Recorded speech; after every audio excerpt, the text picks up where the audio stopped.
Hello, it's Joe and welcome to my channel if you are new. If you're not new, welcome back. Recently I hit 100 subscribers on this channel, which is crazy. I just wanted to film a Q&A to celebrate, and I put on Twitter if anyone wanted to ask me questions you can, and some people did, so I'm going to answer them right now. So the first few questions are from my friend Tom from TJ Reads the Stars, who, by the way, is a huge reason I'm even at 100 plus subscribers. He's like the king of promoting other booktubers. Like, he's amazing. If you somehow don't know of Tom, he put out a video last night about reading critically, which is amazing, and you should definitely check out and the rest of his channel because all his videos are great. But yeah, he asked a few questions and I'm gonna dive right into them right now. First question Tom asked is paperbacks or hardcovers, and for me that is paperbacks. I don't dislike hardcovers whatsoever. I just prefer holding paperbacks. They tend to be smaller and easier to carry around and that kind of thing, so paperbacks definitely. Second question Tom asked is top 3 fictional characters of all time. 1, Hermione Granger from Harry Potter. Obviously a Harry Potter character is in this. Like, of course. 2, Katara from Avatar: The Last Airbender. She's amazing. I love her so much. And 3, Miranda from The Devil Wears Prada. That film is one of my favourite films ever, and Meryl Streep's portrayal of Miranda is incredible.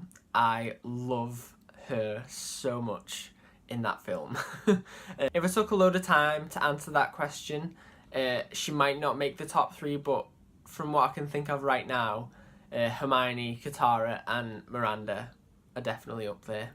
Question 3 from Tom is favourite villain, and that is easily Zuko from Avatar: The Last Airbender. Whew, what a villain. His arc is amazing. And if you haven't watched Avatar: The Last Airbender, which I know Tom hasn't, seriously, just make it the very next thing that you do because you won't regret it whatsoever.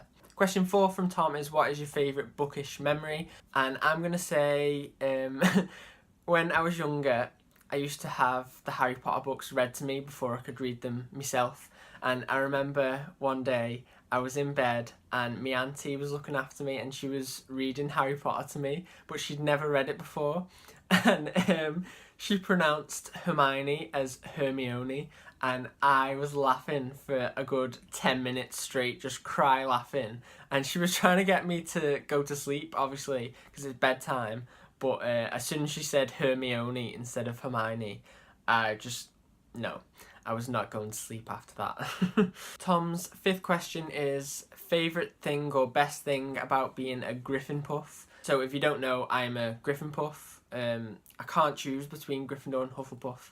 I just relate to them both the most out of the 4.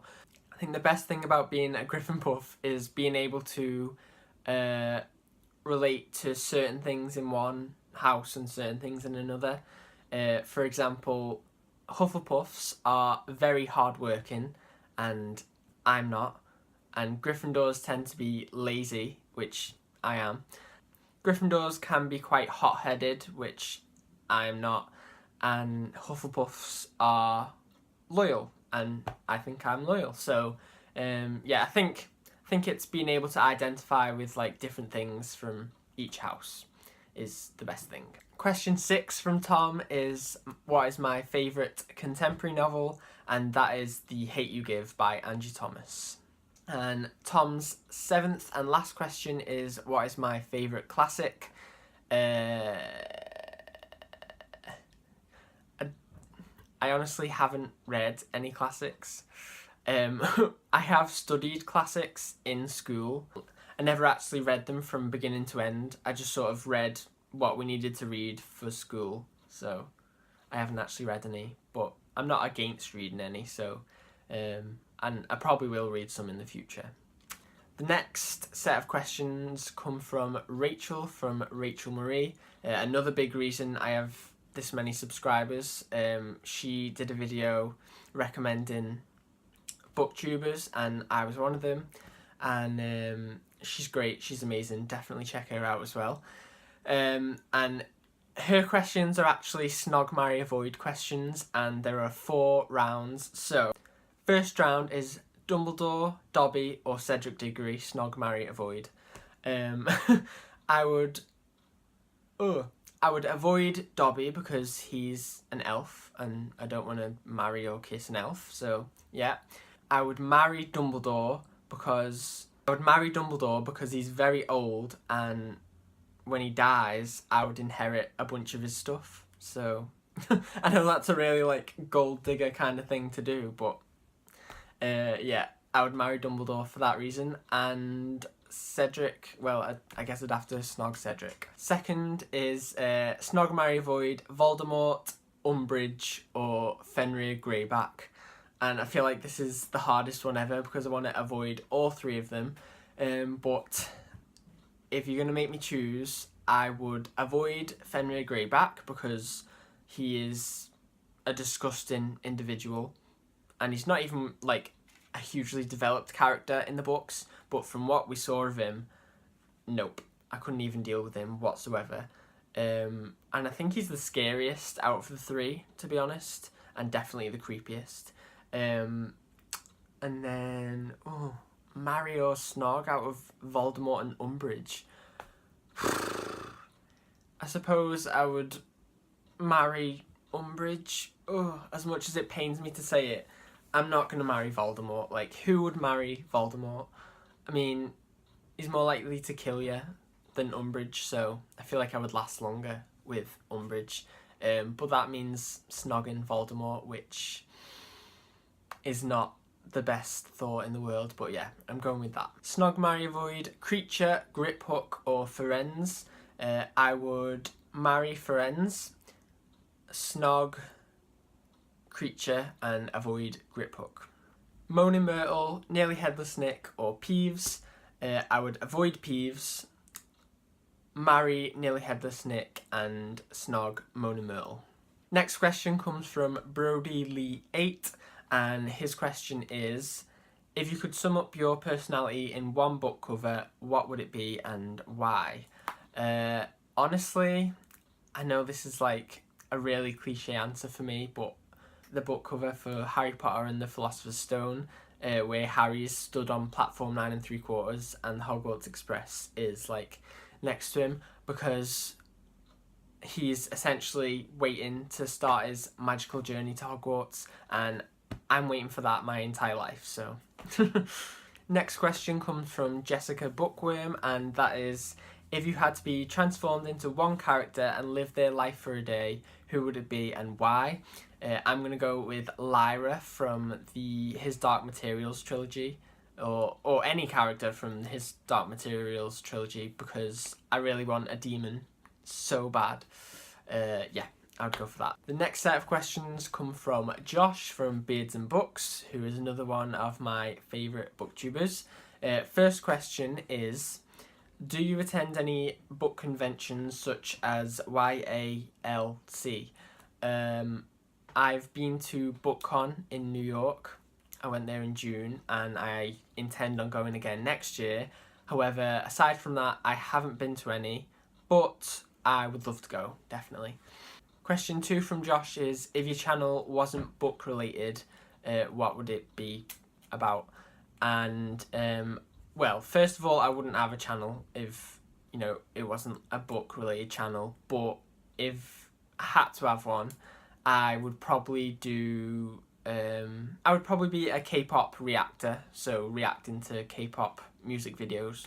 Question 3 is, what is your day job? I work in a pub/restaurant, so I wait on, bartend and make desserts and stuff. So yeah. Question 4 from Josh is, do you have a booktube target, like 500 subscribers or a certain amount of views, etc.? Not really, no. I'd quite like my first video to get to 200 views, because it's at like 180 something now, so that'd be nice to get it to like a round number. and I would like my Real Men in Fiction video to get to 100 views, because that's at like 91-ish at the minute. But other than that, no, I don't have any goals. I am the least ambitious person ever, hence why I'm not Slytherin at all. Question 5 from Josh is, if you could either only read Harry Potter but no other books, or any other books other than Harry Potter, what would you choose? I'd choose Harry Potter, honestly. I went a few years where I only read Harry Potter and it was fine, whereas I don't think I could carry on with life never reading Harry Potter again and only reading other books, so I'd choose Harry Potter. Question 6 from Josh is, you can create a Hogwarts house, what would its strengths be? And honestly, I had a quick scan over all these questions before filming this video, and I sat in silence staring at this question for a good 5 minutes and couldn't come up with anything. I honestly think the 4 houses cover everything pretty well, so sorry, I don't have an answer for that one. Josh's last question is, ebooks/audiobooks, yay or nay? Yay. I mean, I don't personally read ebooks or listen to audiobooks. Well, I've listened to one audiobook, but I have nothing against it whatsoever. Next set of questions come from Kate, I believe you pronounce it. Maybe it's short for Caitlin, not sure. At chapter 108 in Roman numerals, I believe. CVIII. I think that's 108. Sorry if it's wrong. First question is, what got you into K-pop? So my friend Dree got me into K-pop. She got into it and then was recommending a bunch of videos and stuff. And yeah, I discovered BTS, and then BTS sort of got me into the rest of K-pop, and that's it really. A bit of a boring story, but it's the truth. Question 2 from Kate is, are there any types of music you'd like to explore more? Not really. I'm quite unadventurous when it comes to music. Like, I like what I like, and I'm willing to listen to other things, like if people recommend them to me, but I won't like go out of my way to listen to more. Maybe classical music, because I quite like to listen to that while I'm reading. So maybe that, but other than that, not really. If you could rename a day of the week, which day would it be, and what would you name it?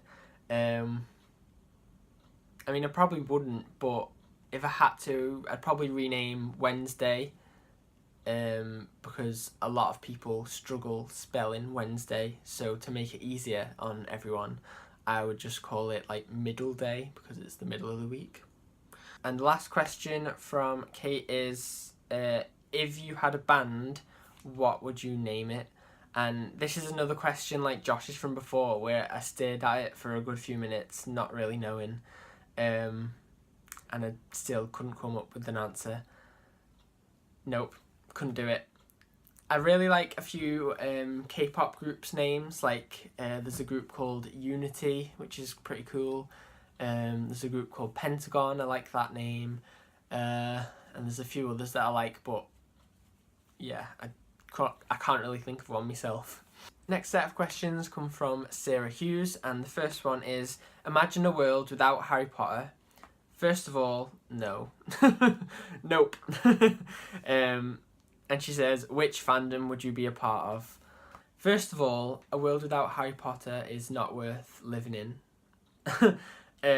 But to answer your question, I would probably be in either the Game of Thrones or Avatar: The Last Airbender fandoms. I mean, I'm in those anyway, but, you know, I'd still be in those without Harry Potter, probably. Maybe. Yeah.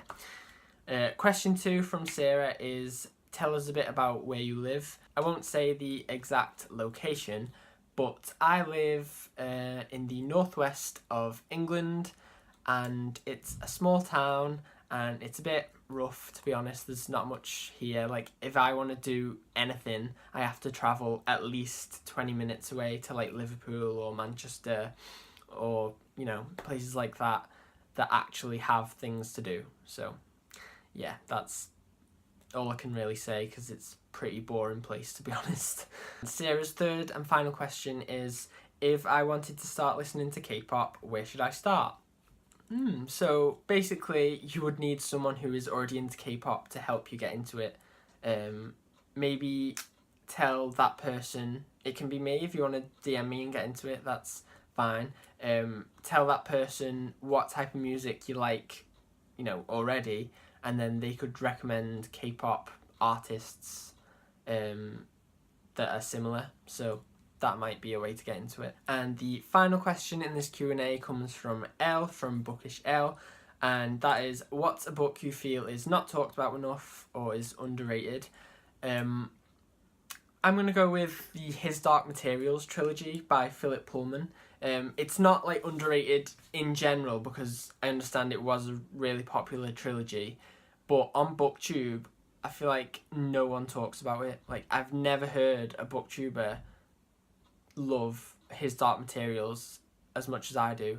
I mean, I don't even mention it that much, but yeah, I feel like more like big booktubers and booktubers in general need to read His Dark Materials because it's so good and everyone's missing out. So yeah. So those were all the questions. I just want to say a big thank you to everyone who has subscribed to me and everyone who watches my videos and likes them and supports me and that kind of thing. It means a lot. I'm not the best at expressing emotions and gratitude and things like that, but it really does mean a lot, so thank you so much for that. But yeah, that's the end of this video. I hope you enjoyed it. If you're watching this and you're not subscribed to me, you can click on the subscribe button below. Give this video a like or a thumbs up if you enjoyed it. And I hope to see you in my next video. Thank you so much for watching. I hope you're having a great day. Goodbye.